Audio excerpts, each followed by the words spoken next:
Welcome to FO Talks. With me is our dear friend Sebastian Schaeffer. He is the head of the Institute for the Danube region and Central Europe. He's a German who lives in Austria, in Vienna. He has just come back from Ukraine. Indeed, he's wearing the flag of Ukraine. So today we will discuss with him how is Ukraine now doing in its war with Russia, and and in the light of the spectacular drone attack against Russian Air Force, and all the hype and hoopla about the war, let's get a calm and considered view from someone who's just been to Ukraine. Welcome, Sebastian. Thank you, Atul. Always a pleasure to join you, and thank you for the opportunity to talk a little bit about my recent trip, as you mentioned. Um, I can tell you, I would give it the headline of this trip if I would write a travel blog on it, playing Russian roulette and the piano in the parliament. I will tell you why. Did you play the piano in the parliament? No, I did not, but I will tell you why. There's two Yeah, things. yeah. Um, because the one thing what is happening, and you mentioned the spectacular drone attack that Ukraine managed to pull off in a unbelievable operation, and I'm sure there will be movies and series made about it in the future. But what is also happening is drone attacks each and every day coming from the Russian Federation on Ukraine. And you have to imagine, when I was there a week, and there was 6 to 8 air raid alarms, and that happens, and then you have to make a choice because it happens during the night, it happens during the day, it happens wherever you are, for each and every one, and then you are there, and then you decide. First of all, you look what is coming. Yeah, is it a bomber? Is it a missile? Or is it drones? Do you have If you're time to do you have time to make that decision? Well, it depends where you are located. I was in Kyiv. There you have time. If you're closer to the front line, then you have maybe 30 seconds. In Kiev, you have a little bit more time, and then you what you do is normally you look what is it, and then decide how um, high is the probability that it reaches me and that it will hit the area where I'm currently located. And at one of these times, I was lying in bed in a hotel in Lviv, in the west, because I made a stop also there. And then it's 3:30 in the night, and then you think, okay, if I get up now and try to seek shelter, and have to wait until the alarm goes off, then or is called off, then my night is done. So how high is the probability that this, because the air raid alarm in that case was sounded because a bomber took off in Russia, and how high is the probability that it will reach me? Did And you know it was a bomber? yes, So there. they announced that. Well, there's people that have a Telegram channel, and then you can look what type of threat that actually is. Hmm. These air raid alarms is official. You get in Kiev, they have they have an app from Digital Kiev. You can buy your metro tickets. You can do some official duties, and you also get the air raid alarm. And What a wonderful app. it's a fantastic app, and then you make this decision. And one of the colleagues I met, she called it Russian roulette. Yeah, this is what the reality looks like for people in Ukraine each and every day. And for the past weeks, these attacks have been drastically increased. I wouldn't say as a retaliation, but simply because Putin wants to show that he can still try to subjugate Ukraine, but he won't succeed. Okay, so you say he won't succeed, but we are reading about increasing desertions in the Ukrainian army. We are reading about young men fleeing the country to avoid conscription in the army or in the military, I should say. We are reading about the collapse of the economy. We are reading about the weakening of support in the US as well as many other European capitals, of course. The UK is an exception. Germany is an exception now under Merz, Chancellor Merz. France is standing strong. Poland is certainly standing strong. Uh, but there are other European countries that are exhausted now as well. Um, so, what's the future then? Mm, mm. So compared to, for instance, last year, Yeah. when I was also there, Mhm. I had a You've different become feeling. you've become a bit of a war tourist. Who would have thought? Once you Well, were a peacenik, and now you're a war tourist. well, I ultimately, yes. Yeah.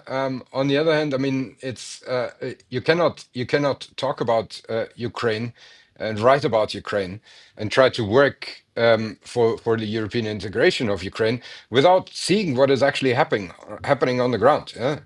It's very easy to judge from afar. But the situation on the ground is then sometimes a bit different when you actually witness it. And this is So something. let me Uh, stop you. You said something yeah. very important. You said you're working for the European integration of Ukraine. Mm, mm, Uh, so, if I have got this correctly, do you want Ukraine to be a member of the EU, Sebastian? absolutely. Yeah. And Okay. this is the second part of the headline that I mentioned. Playing the piano Hmm. in the parliament. I had the chance to have some meetings in the Verkhovna Rada, the Ukrainian parliament, and one of the things that I learned there, and one of the things that they have done as a step is that they have an electronic voting system Hmm. there. And what has happened in the past was that some of the members of parliament would just, go through the lines and vote for the other MPs that aren't there. And this was called playing the piano. And that was changed because now, Very, very innovative, if I may say so. yeah. Um, and that was changed. Cannot simply press yes, yes, yes, yes, yes, or no, no, no, no, no in a row. No, you have to hold one button with one finger, and then you can actually vote. And this is one of the illustrations But where people I have say 10 fingers. Can't they vote, can't they press other buttons with other fingers, or they're too far apart? they're too far apart, and it would take a substantial amount of time, and then the voting time is over, and then And they have to it hold won't be it for a counted. while. They have to hold it for a while, and then they are registered, and then they can vote. Huh? Um, Okay. Are they and fingerprinted too? I don't think so. Okay. But this is probably the next stage. Yeah, they even want to renovate this part, but at the moment it's of course very very difficult to get funding for things that aren't absolutely necessary for the defense of the country. Hmm. But why am I telling you that story is that there is an absolute will, not only within the decision makers, but also within the population to get into the European Union. And so they are, besides defending the country, they are also working on adopting the necessary regulations and directives, implementing the acquis, and they are moving at a speed that I have not witnessed in the past decades, and this is really impressive. And I'm convinced that we will see a situation where Ukraine is ready to join on paper. The question will be, is the European Union ready to let them in? And if they don't, then I see a very real danger for the European integration project as a whole. Okay, so people have often said that if the EU goes forward, NATO follows, and arguably vice versa. Uh, does this mean that you want to absorb Ukraine into Western Europe? Absolutely, So absolutely. you want Ukraine to be a part of NATO as well? Absolutely. This is the only way how we can secure an independent and sovereign Ukrainian future. Um, Okay. the, the only way is to provide these security guarantees. The question is, will Ukraine join earlier the European Union before NATO collapses? Because I think Mhm. a first step could be that Ukraine would join NATO, but the question is NATO around long enough so that Ukraine can actually join? So you foresee a collapse of NATO now? I see a danger that there will be a scenario, and this is also something that the head of the German intelligence service recently said, that there are indications that the Russian Federation sooner or later will try to test Article 5 of the North Atlantic Treaty. And Article 5 says like, an attack on one country is deemed as an attack on each and every one. And Only activated after 9/11.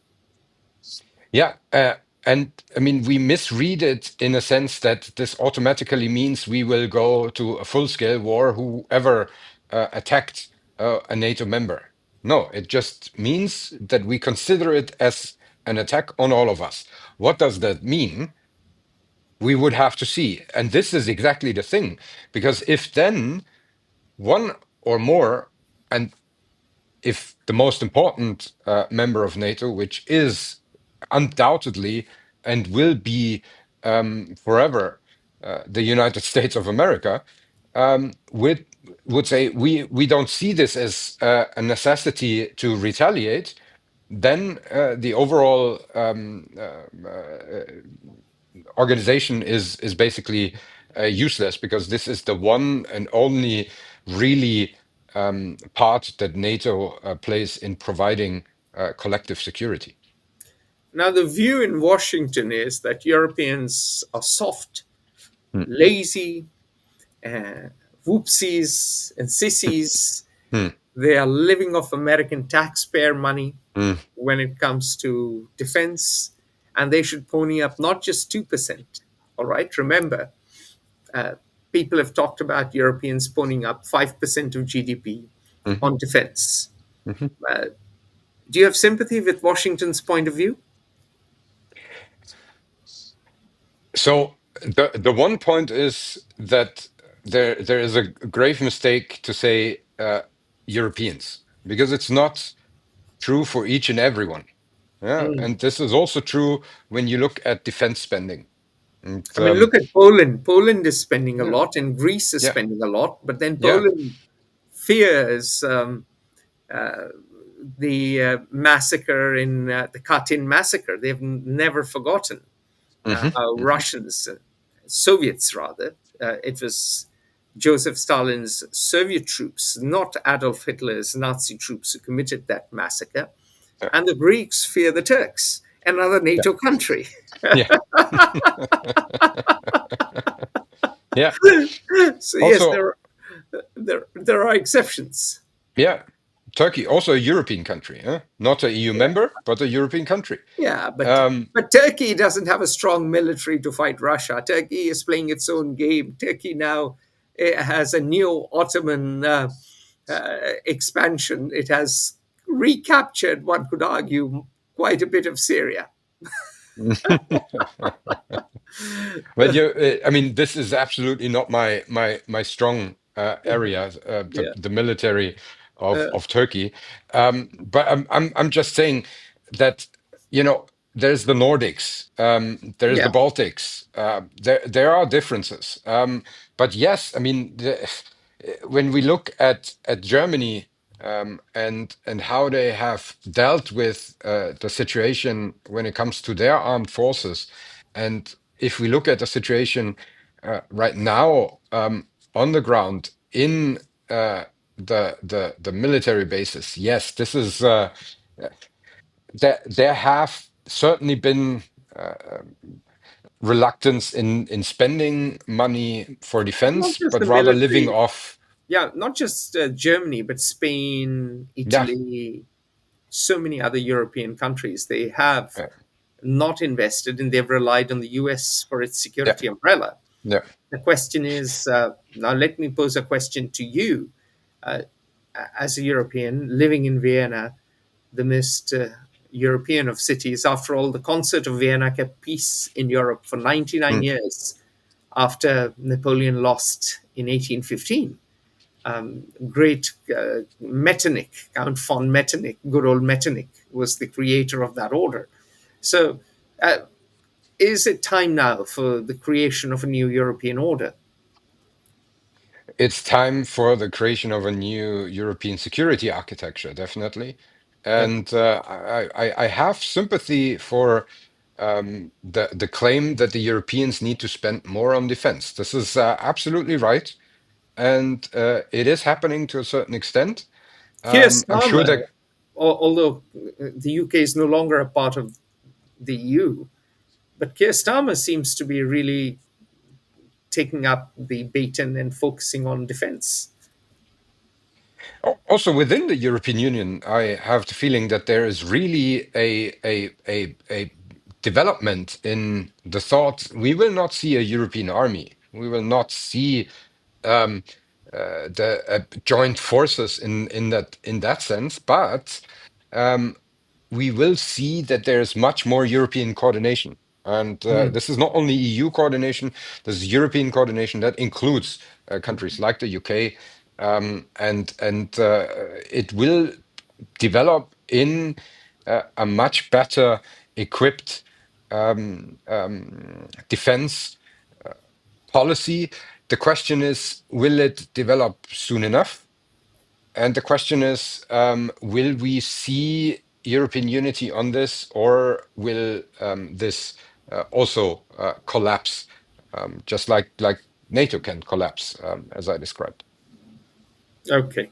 So you've mentioned European unity collapsing. Mm. What are the big risks that you see to European unity collapsing?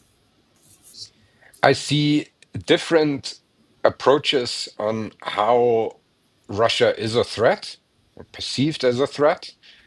We know this already in Hungary, although something might have changed in whatever reason that Orban made some strange comments recently on the capabilities of the Russian Federation and the likes. But we see it in Slovakia. There's a danger that we will see You're a talking about not Robert Fico.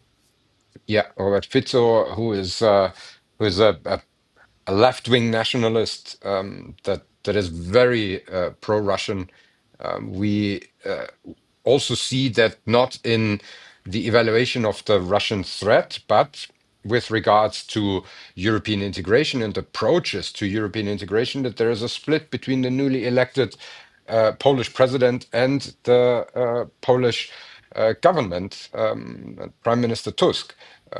So we see a lot of differences, which is on the one hand, it can be an advantage to find a compromise because that makes in the long run better decisions, and we've seen that also when it comes to economic development. It's a myth that authoritarian states, because they can decide quicker, are economically better or more well off, as Fitzo said just recently. But the big challenge that I see here is that we now have a momentum and we need a certain speed in order to implement this.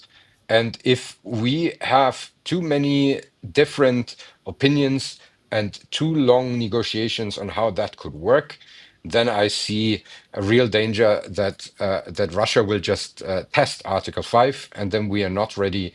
And they are already breaching airspaces. There are drones flying around, surveilling in Germany on military bases, and we are not ready. We cannot do something against that.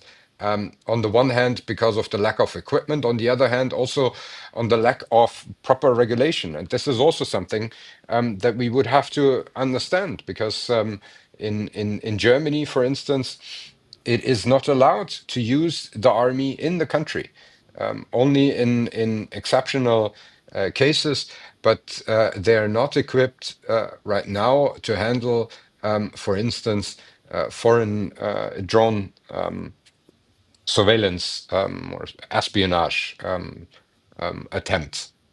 So let's talk about, you've alluded to it, let's talk about divisions between European states and within European states. In Germany itself, the AfD is polling quite high.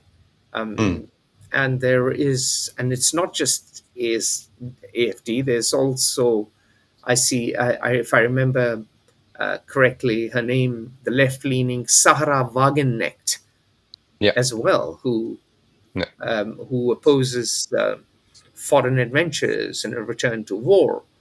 And the Netherlands doesn't have a government right now. Its mhm. government collapsed. We have massive political instability. There isn't unity. There's a lot of fracturing. How do you find consensus in generally the proportional representation systems of Europe Mm, and its thousand clamoring voices to do mm. something about Russia, Yeah. Well, this is the $1 million question after all. Yeah? or maybe multi-billion-dollar question. Well, in real terms, absolutely, because I mean this is a huge defense industry undertaking as well, of course, and this is also something that I see as a very good potential that would bring together countries within Europe to reconsider. There is going to be the necessity to have some sort of economic progress, fighting recession that has been happening throughout countries. And I think defense investment in defense can boost this to a certain extent. And this might be a possibility, but you're absolutely right. There are especially right-wing extremist parties like the AfD that is actively undermining these efforts of European unity for several reasons. One of them is certainly that they are operating in the interest of the Kremlin, and so is also Sarah Wagenknecht. Although she Are and you her new saying that they are? Are you saying that they are compromised? Have they got money, or are they ideologically aligned to Moscow? How can you say they are acting in the interests of Kremlin? so partially, it's definitely money. Mm, There are ties between the AfD and Russian money. There are other scandals that have been uncovered with regards to members of the party or staffers of party members and people that are elected officials of that mhm. party. In Sarah Wagenknecht's case, I think this is more the ideological part. Yeah? And when I say they are operating in the interest of the Kremlin, it's because what they're doing is either because they are convinced or they are what we call useful idiots, that they are perpetrating narratives coming out of the Kremlin because they simply believe in them. So they don't have to be compromised. They are maybe mentally compromised to a certain extent. Okay, Then well, that may be true, but the point still remains that a large percentage of the population supports them, and in a democracy, if people don't want the hardship of war, you can't drag them willy nilly into conflict. Hmm. Well, on the one hand, I would still say if we take together Sarah Wagenknecht and the AfD, this is around 30% of the population. So that's a substantial amount at the moment. Yeah. And it could But rise. it could rise, absolutely, but it's still not 50%. And in a democracy, you need more than 50% to actually form a government and make decisions. And this is the one thing here. And the other thing is that um, while I understand that nobody wants to be dragged into a war, um, the major point is we're already in it. Mm. It's I mean, not but there we yet. don't have bombing in Germany yet. It's not. Yet. Yeah. It's not the good old days of World War II that Russian tanks are rolling into Berlin. Well, Russian tanks in Berlin in 45 was the good old times, but For the World Russians, War at II least. certainly was not the good old times. No, no. For the Um, Russians, it was a good time. oh, For the it was Jews, also for the it was a. Germans. It's It for was the Jews. For the Germans. For the Jews, it was a terrible time. For the Germans, it was awful. I mean, people forget how many women were raped in Yeah, German women were raped by Russian troops, Red Army troops, Soviet troops also who true. rolled into Also Germany. true. Yeah, also Now, true. historians are uncovering it. So the Russian army wasn't exactly your friendly neighborhood communist brotherhood. Absolutely not. But at least they got rid of Hitler. Yeah. Yeah, and brought in the Stasi. Very good. An upgrade. True. Yeah. But be that as me as it Yeah. be that as may be, you can see my anti-communist instincts here. Yeah, Um, absolutely. No, my no. I'm. Stalin killed more people than Hitler, so let's but He also my had more point, time. Yeah. yeah, that's true. But he was also crazy. Oh yeah. No. But not that Hitler wasn't. But the important thing Yeah. here is not Yeah. comparing the two butchers of the 20th century. The Mm, important thing that I'm asking you is that there is a possibility, and it seems to be the case, that European voters may decide that guns and butter are impossible together, and they hmm prefer their butter. hmm Remember, when Lyndon B. hmm Johnson tried guns and butter, that led to inflation, that led to massive problems. mm mm. So, my question to you is, does Europe have the stomach for this fight? It will have to have that sooner or later. This I is mean, the that thing is that what I'm you trying want. to. But I'm No, asking no, you no. more of an objective question. Do you think it has? Does Europe have? And maybe Poland will definitely have, given their history. But will Spain have it? Will Portugal have it? I asked you this the last time, or even Italy, where they're like La Dolce Vita. Come on, Giorgia Meloni, Lady Georgia. I think she has a very good understanding of what's at stake. Um, and here, this is the major thing. And I mean, I don't want anyone to have to experience what air raid alarms sound like and what that does with you when you are in such a situation. But if we let Ukraine fall, and these bombers are no longer starting from an airbase in Russia, but maybe from Hostomel Airport in Ukraine. Then they can reach also the European Union member countries or the European countries, regardless if they are Yeah, but neutral, if they are member or not. 30% of the And then Russian Air air raid Force. alarms will sound. Yeah, but you've just said 30% of the Russian Air Hmm. Force is gone. So, Still, they still have bombers that can reach us. And it was uh, a situation where when we can no longer rely on the deterrence of Article 5 because NATO collapsed, and then there is a bomber that starts, air raid alarms will sound in Berlin, in Vienna, in London, in Paris, because we don't know if they're not going to come and attack. And this is simply a duty that will have to be done. And I don't want this to happen. And in order to prevent this from happening, we need to act now. And this is the very, very point. Whatever we invest now in supporting Ukraine will be so much less that we have to invest than if that war really comes to us. And this is something that we need to talk about, and this is something that we also need to talk about with those voters that have doubts. And I mean, you mentioned it. I never would have thought that I would advocate for spending more money on the military. I would have never thought that I would donate money to the Ukrainian armed forces so they can defend themselves. But these are times where if we do not act now, everything everything will get much more expensive. Our own security, our need for reconstruction, but also prices of living, cost of living, because they will only rise if that war escalates. So it is your belief that war will come west if Ukraine falls. Yeah. Okay. So, following that logic, Ukraine, which has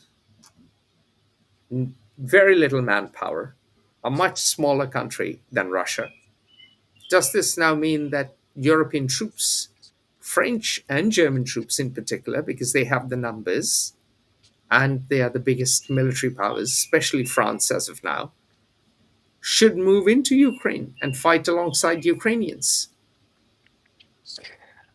If we do not enable a situation where we can, to a certain extent, at least stabilize the front line and then have some sort of ceasefire.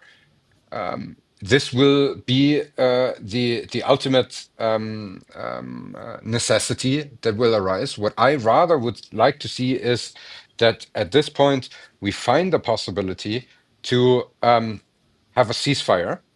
We must have then, in the long run, of course, a um, just peace for Ukraine, and there needs to be a proper responsibility and then maybe also reconciliation. But this is something that is very, very far away. What we would need is to find a ceasefire at the moment. And in order to guarantee that the ceasefire holds, I would see, yes, we would need international troops to oversee that. And as the US has, the current US administration has said, we don't care. This is your responsibility, Europeans.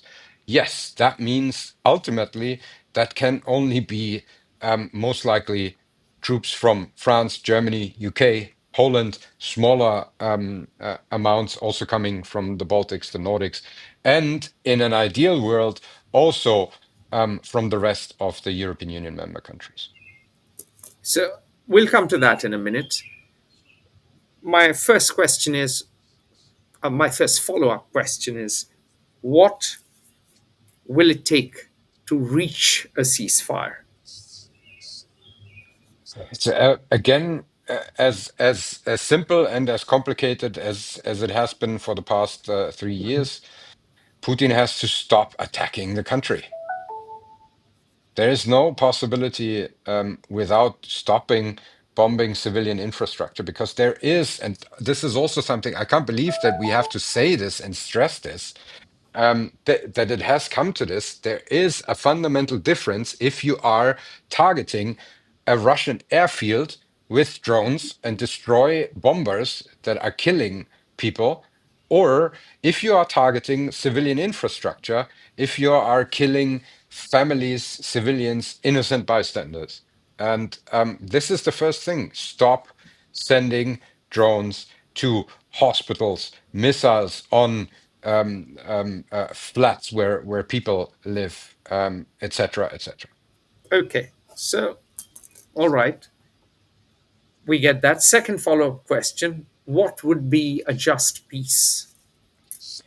A just peace can only be that we restore the full territorial integrity of Ukraine in the borders of 1991, that we have the Russian Federation compensating for the damages and the destruction and the lives lost, For this, for instance, the frozen assets in Europe could be a first step.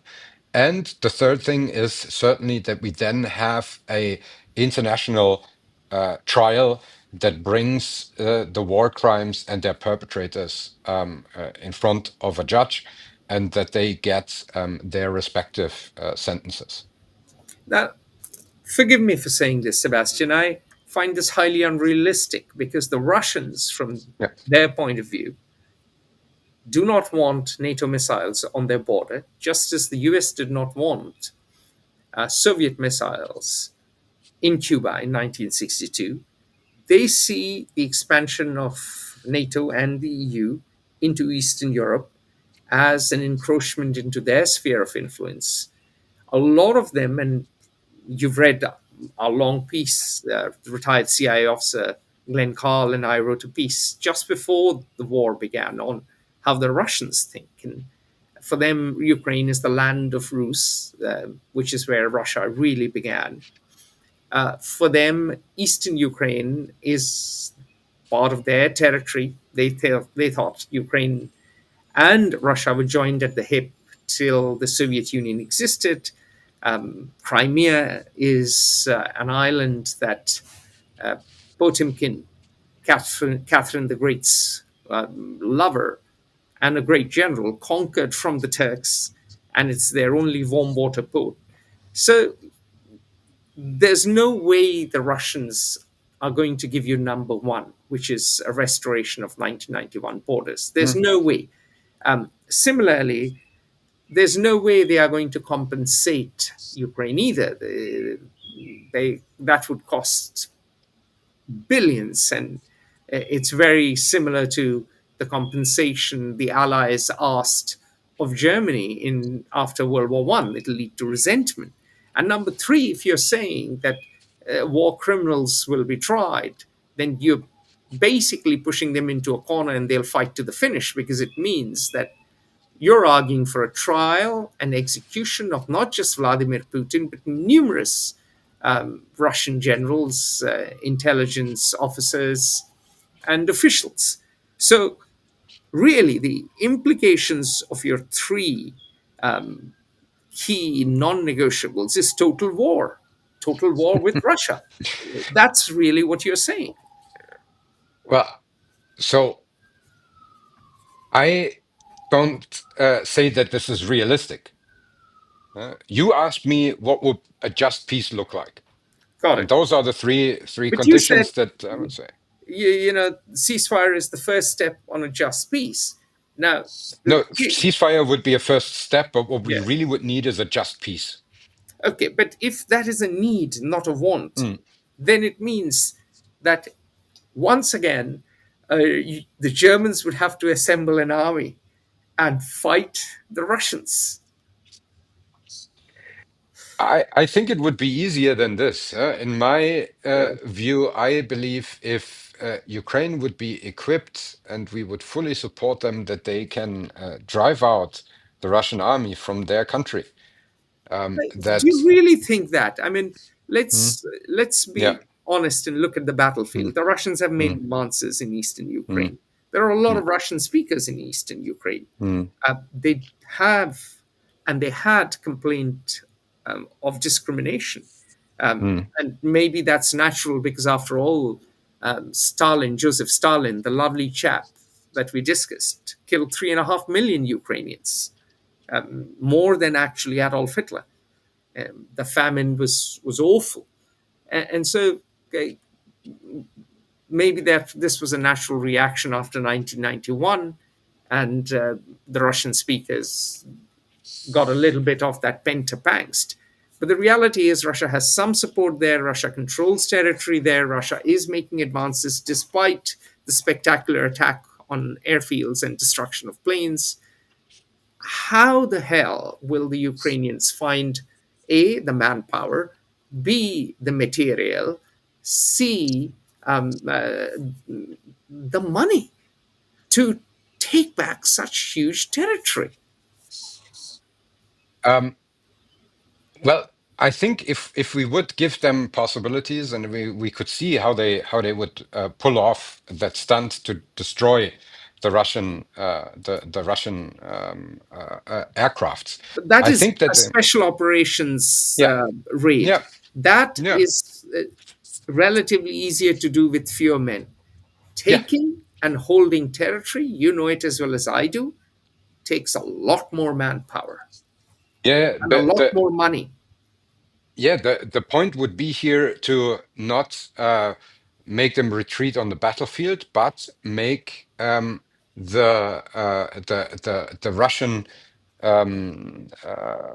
capabilities collapse, and then also have the situation where, for instance, people in the Russian Federation would rebel against their administration. This would be a way forward. I'm not asking for total all-out war, and I'm aware of the dangers of that. But what we should do is Russia make is a use nuclear of, power. yeah, but I mean, they've lost wars before. Yeah, when was the US did last time? in 1980s. Well, yeah, Afghanistan. Yeah. That is true. So And so, let's come up with the scenario. The scenario you're mm, coming up with is similar to Israel's scenario for Iran. The mm, Iranian regime is unpopular. mm, If we hit their strikes, if we add the pressure, the economy will implode, the mm, people will rebel, and the regime will collapse. mhm, So fundamentally, your goal vis-a-vis Russia is the same: implode the economy, uh, get the regime unpopular and the people to rise, and therefore you effect regime change.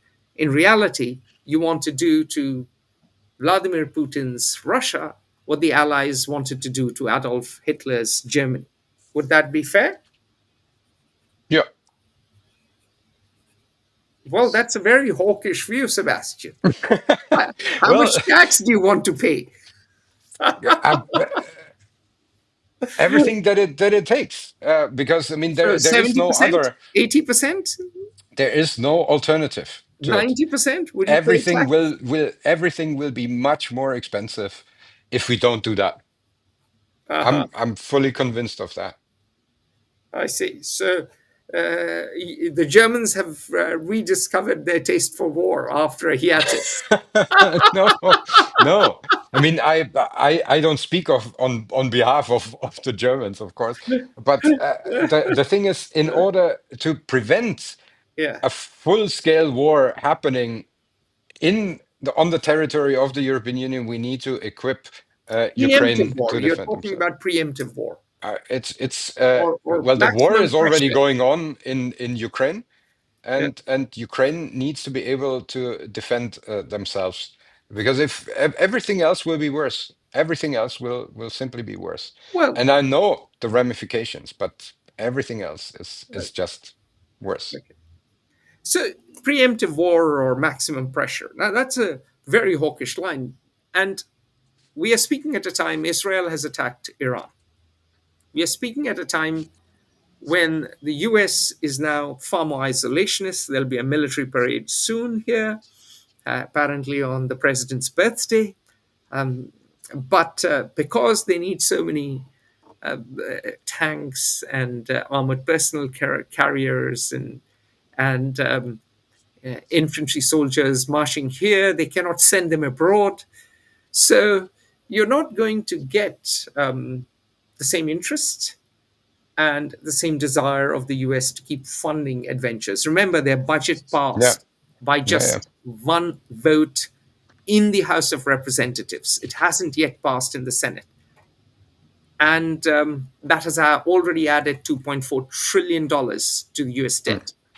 So both houses of Congress and the president and the entire Washington establishment is going to be wary of increasing costs. And mm, can the US, with its rising interest rates, afford two simultaneous wars? One Iran and the other Russia. yeah, yeah. Uh, Probably not. Probably not. And I see that this is, of course, one of the pitfalls that we would have to deal with, and that here the responsibility has to be with the Europeans, and that there is other geopolitical necessities that are happening, and constraints to that. But I can only say from my point of view. Again, I don't want air raid alarms in Vienna, and if we want to prevent this, we need to support Ukraine to be able to defend itself, because the other scenario will be that we will hear this, and this will, in the long run, again, this will cost much more than everything we would invest right now. Well, yes, that's your point of view. That's not necessarily everyone's point of view. John Mearsheimer, one of the great geopolitical minds, and you're laughing. I'd love to hear what you have to say, but he thinks ultimately Ukraine will lose some territory. Ultimately, the West will give up, or will get tired, and ultimately, the Europeans won't have the stomach because they are not willing to exchange their cushy bourgeois lives to being Wehrmacht soldiers rolling in the mud again. The point is not that we now go out for total war and go in there. The point is rather that we have to understand Ukraine does not have any choice, and I've seen it. I've been in Irpin, I've been in Sure. Bucha.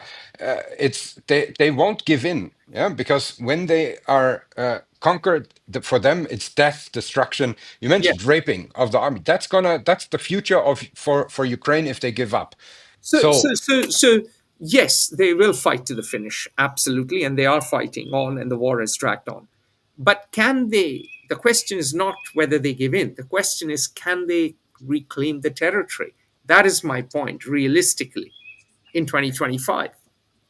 no, no, no. Okay. They won't be able to do that. And again, I mean, you will not reach a uh, s- uh, sovereign Ukraine in the borders of 1991 with negotiations with Vladimir Putin. That won't happen. Okay, so Um, let me ask shift the conversation a little bit. Ukraine doesn't just need military support; it needs economic support. Absolutely. A third of the economy cratered. The number is probably more. Young people, young men have fled. Families have fled early. Mm. How will Europeans reconstruct the Ukrainian GDP? Who's going to pony up the money at a time of fiscal crisis in many, many, many countries, including the UK? And Mhm. and the second part to it is, how do you avoid leakage and corruption in Ukraine?